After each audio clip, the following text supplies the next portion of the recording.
Hey everybody, Adam Man here. I'm on the way to work and I figured I'd chat with you. We're going to talk about being a gray man during a bug out or a get home situation. Stay with us.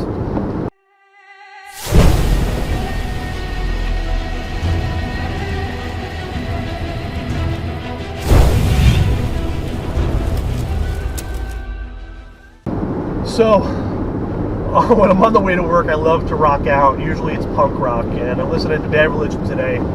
And a new record came on, and right in the beginning track, it goes, "Welcome to Stealth." And I was like, that's what I want to talk about. So, we're talking about Gray Man today and Stealth, and how I feel.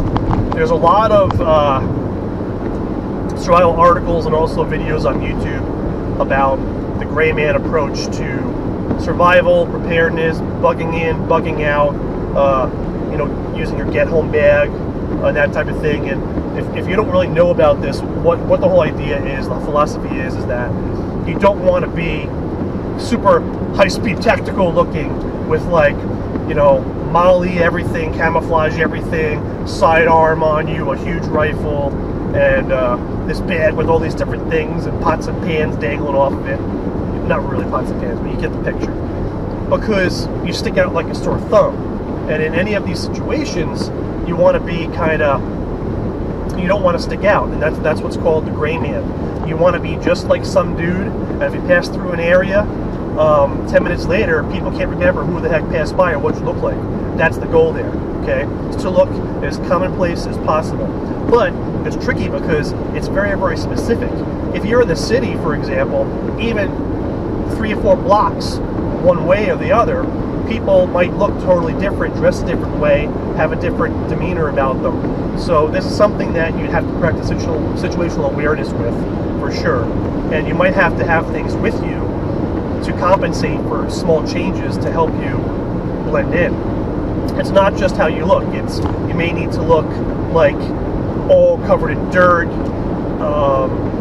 You may need to have torn and ripped clothing, unkept hair, that sort of thing too. So you need to think about all these things. Now for me, with my get-home bag and my bug-out bag and my whole approach to this, I have a whole get-home bag system and a bug-out bag system, not just the bag, by the way. But for my approach, I think that Gray Man is important, but for me, only in the beginning of a situation. I'll give you a few examples, okay? A get-home situation. Let's say I'm out at work, like right now I'm driving to a customer's house. I'm going to be an hour and 10 minutes from my home, okay? And if something happened, let's say I get there and an EMP happens, okay? I know we're not going to have a debate whether my car would be disabled or not. Let's just say my car is disabled. All the cars are disabled. I've got to walk home on foot. And it's raining out, and it's the winter. It's like 35 degrees out. So I've got to get home. I'm going to deploy my get-home bag. I'm going to start weaving my way home, okay?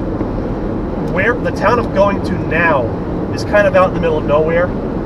I'm not going to have to go through a city, okay? I'm going to purposely stay the heck away from cities, but the point I'm trying to make is, depending on where you are, you may need to start out in a city or even in a suburban development, and if something went wrong, you don't want to be walking through the streets there where people can see you, walking through alleys where people can see you with all this stuff. So the way I've designed my bag is to start out as Gray Man as I can. And yes, I have a tactical looking bag, but without everything attached to the outside of it, everything on me, it's not that bad. And I'm just some dude that's walking with a backpack. A lot of people don't realize that nowadays, if you look around and pay attention, practice your situational awareness, more and more people do have bags that are tactical looking with Molly attachments. Even high school kids that go to school, they've got Molly straps on their backpacks. College kids, a lot of them do too. So it's becoming a more normal thing to the point where I'm not worried about having camouflage on my bag or Molly straps on my bag. I just don't want all of the things deployed and on it or on me, like hanging on me or whatever, okay? So in the beginning of a situation, hopefully I'm not somewhere in the city to begin with. If I am, I've got to purposely just grab the bag and go, not take anything out of the bag yet, and get myself all set up, as I call it. So that's how you start out. And then once I'm in a safer place, that's when I would, attach more things to the outside of the bag if I want to, even though I'm not a big fan of that unless I need more space inside the bag. That's when I put my sidearm on, possibly get my rifle out, that kind of stuff, okay? So, gray man in the beginning, and then no more gray man. Also, I have the ability, if I need to pass somewhere, which I would try not to pass anywhere where I need to do this again. My plan is to be not seen at all.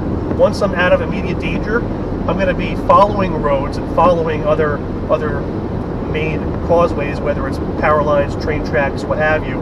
I want to follow along it, not on it. I don't want to be seen. I don't want anybody to bother me or hinder my progress. Whoa!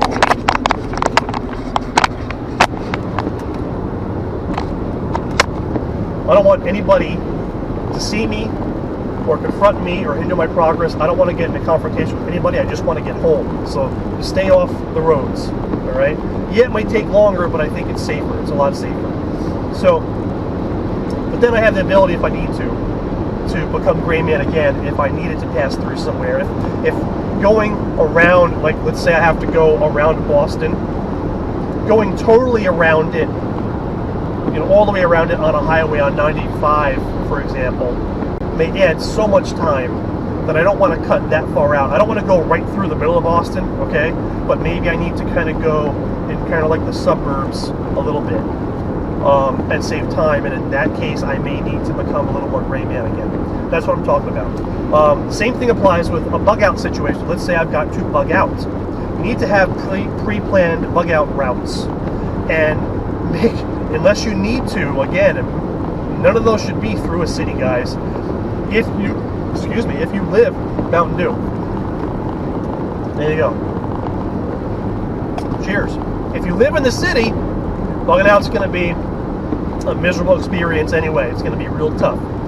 And you're going to need to be gray man until you're out of the city. Then you can get more suited up with whatever your bug out system is. But please just have 3 bug out routes and try, if you possibly can, not to go through a city. So that's what I'm thinking, guys. Please leave your comments below. If you haven't yet, please subscribe to Animal Man Survivor. And I've got a new Patreon channel, patreon.com/AnimalManSurvivor. Please become a patron. It's $1 a month. I've got a lot of exclusive content on there for you. And building a nice little survival community on there. So hope to see you guys there. Thanks for watching. Magic button.